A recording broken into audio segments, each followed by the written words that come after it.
So far we've looked at differentiating functions and equations written in terms of x and powers of x.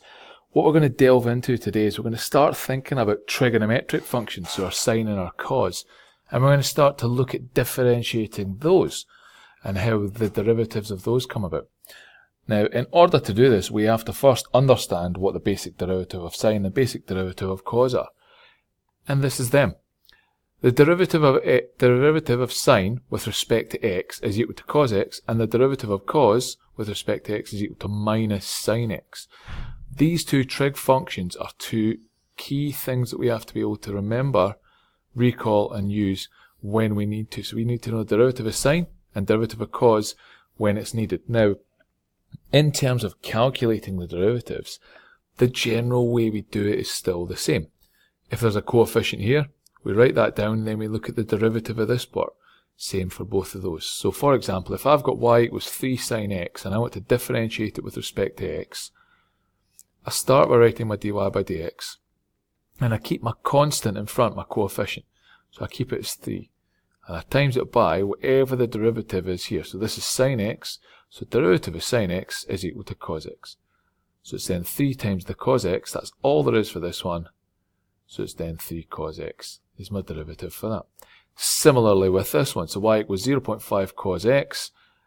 I want to differentiate it with respect to x. So I start with my dy by dx and I write down my constant in front of it, my 0.5. And then multiply it by whatever the derivative of cos x is, which in this case is minus sine.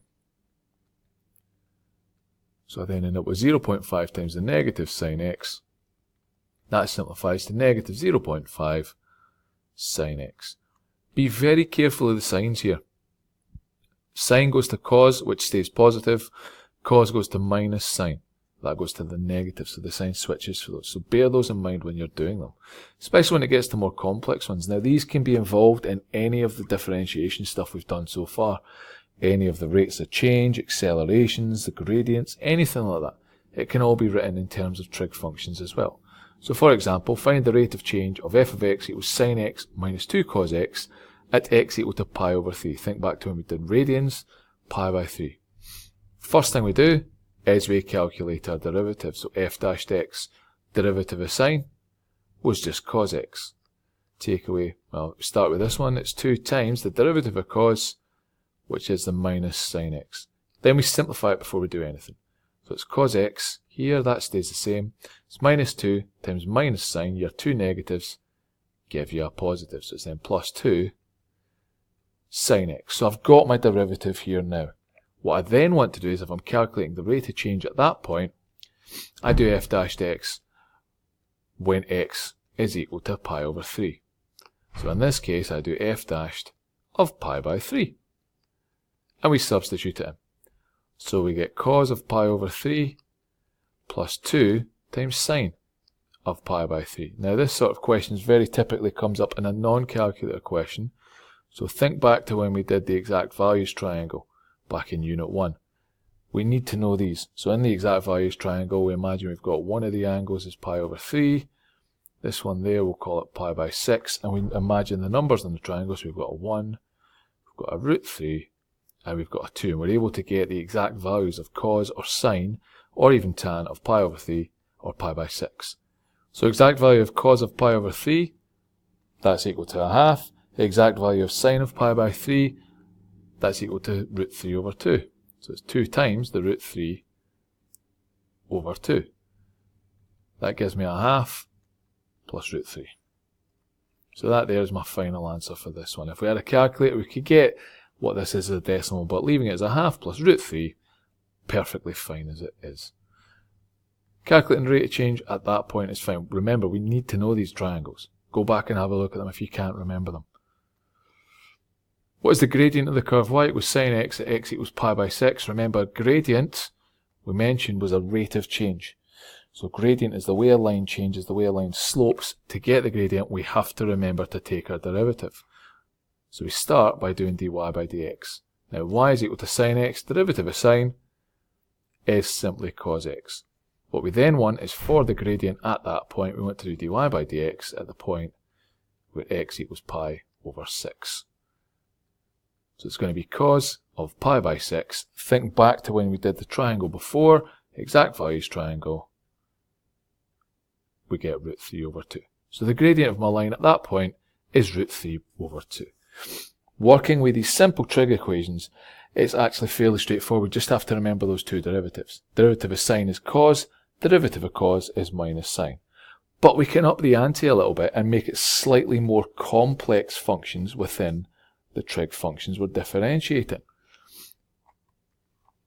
So I could make it d by dx of sine of ax plus b, or d by dx of cos of ax plus b. So something similar to the linear functions that we did before. But it doesn't add a massive amount. It just adds one extra little bit. Derivative of sine of ax plus b is a times cos of ax plus b. Derivative of cos of ax plus b is negative a sine of ax plus b. The only thing that comes out is this coefficient of the x here. This all comes out here, out the front, and that's where we get the extra step from. So imagine I looked at y equals 3 sine of 2x minus 1.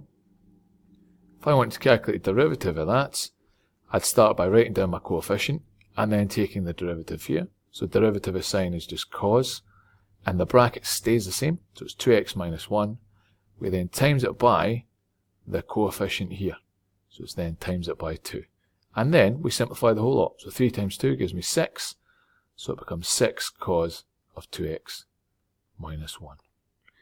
Very similar for when we've got a cos function as well. So if I had y equals 4 cos 3x plus 2, dy by dx would simply equal, we start with a 4, times it by the derivative of cos, which is minus sine, so it's minus sine of 3x plus 2, and we then times it by whatever the coefficient is here, which is 3. Simplify that whole spiel together, and we get minus 12 sine of 3x plus 2. Trig functions are not hugely complex. We just have to remember those basic rules, and we'll be able to work it out. So derivative of sine is cos, derivative of cos is sine, and if it's a linear function within it, so sine of ax plus b or cos of ax plus b, the extra step is the coefficient of the x at the front. So a cos of ax plus b is the derivative of sine ax plus b, and minus a sine of ax plus b is the derivative of cos of ax plus b. Remember these, and you'll get on perfectly fine.